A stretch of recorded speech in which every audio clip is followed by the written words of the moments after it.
Hello everyone.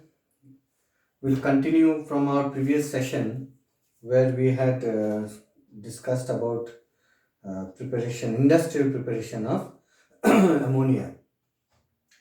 The session now we'll make it we'll call it as part 2 session, and we'll talk about the lab preparation of ammonia along with a few reactions that can be done with ammonia, and also we'll discuss about properties of ammonia. So ammonia, if we talk about ammonia, then ammonia is a basic gas. Is a basic gas. Now this theory that ammonia is a basic gas is agreed only by according to the Lewis concept or Lewis theory. We don't say concept. It's according to Lewis theory. Why is it a basic gas? Because of its property. Because of it having a lone pair. So we know that according to Arrhenius theory, when we recognize something which is acid, is because of its property or ability to give lots of H plus ions in aqueous solution. And similarly, according to Arrhenius theory, it is said that anything is basic or base if it is able to give a lot of OH minus ions in its aqueous solution. But here if we talk about ammonia does not have OH minus ions. Then how can we call it as a basic gas? So according to Lewis theory, because it has got lone pair, so we can say that it is a basic gas. How? If we look at the structure of ammonia, we have nitrogen in the center, and nitrogen in its outermost shell has got 1, 2, 3, 4 and 5 electrons. These 3 electrons share its bond with hydrogen. So it shares its bond with hydrogen, whereas these two do not share. So they are called as the lone pair. So because of its structure, that it has got a pair of lone pair electrons, so we say that ammonia is a basic gas.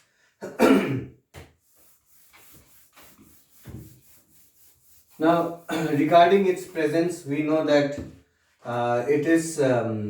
ammonia is present in very small amount. Presence, if we talk about presence, then it is present in small amount, very small amount in air. So this is one. And the other is that traces of ammonia, traces is found in natural water. Traces is found in natural water. So let us now go straight away to the preparation of ammonia, the laboratory preparation of ammonia. So for laboratory preparation of ammonia, what we do is we take we take any salt of ammonium and react it with any salt of ammonium, and we react it with a base or an alkali. So any salt of ammonium plus an alkali or base will give ammonia plus salt plus water. So this is the reaction for lab or laboratory preparation of ammonia. But there is a catch. When we talk about alkali, the usual alkalis that we consider are like sodium hydroxide or potassium hydroxide or say calcium hydroxide. But when it comes to preparation, so if we react this with with any salt of ammonium.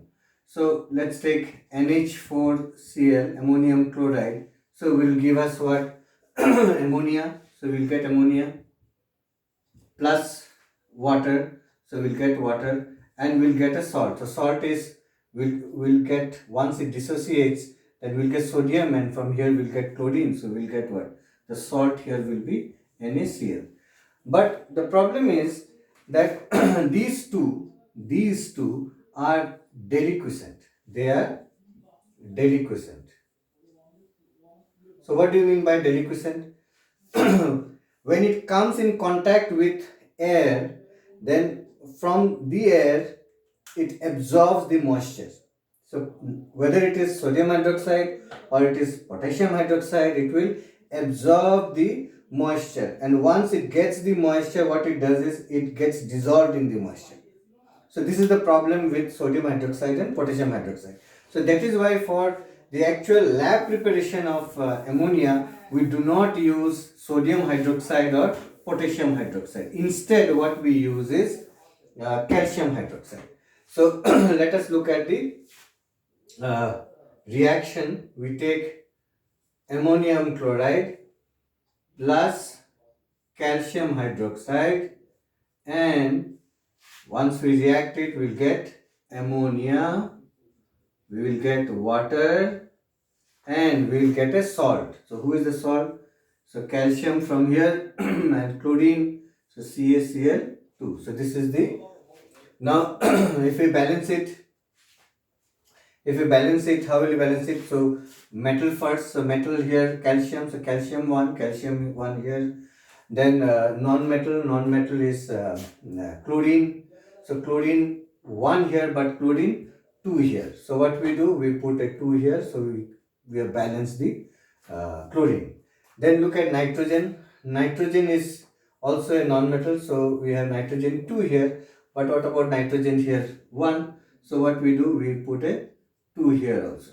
So so who is balanced? Calcium 1, chlorine 2, nitrogen 2. Now look at oxygen. So oxygen is how much here? 2. And look at oxygen on this side, it is only 1. So what we do, we put a 2 here. So we are left with whom? We are left with hydrogen. So hydrogen is 2 4s are 8 and plus 2 10. Here 2 3s are 6 plus 4 10. So this is balanced. So always you have to remember that once you write a reaction, then immediately after that you must balance it. So in my previous classes also, classroom classes also, I have always said that whenever you write reaction, you must balance it. So this is quite simple. Now comes the question of what is the ratio on which they react. So always we take 2 parts of ammonium chloride and react it with 3 parts of calcium hydroxide. So why do we take this ratio? One thing is that this calcium hydroxide is cheap, but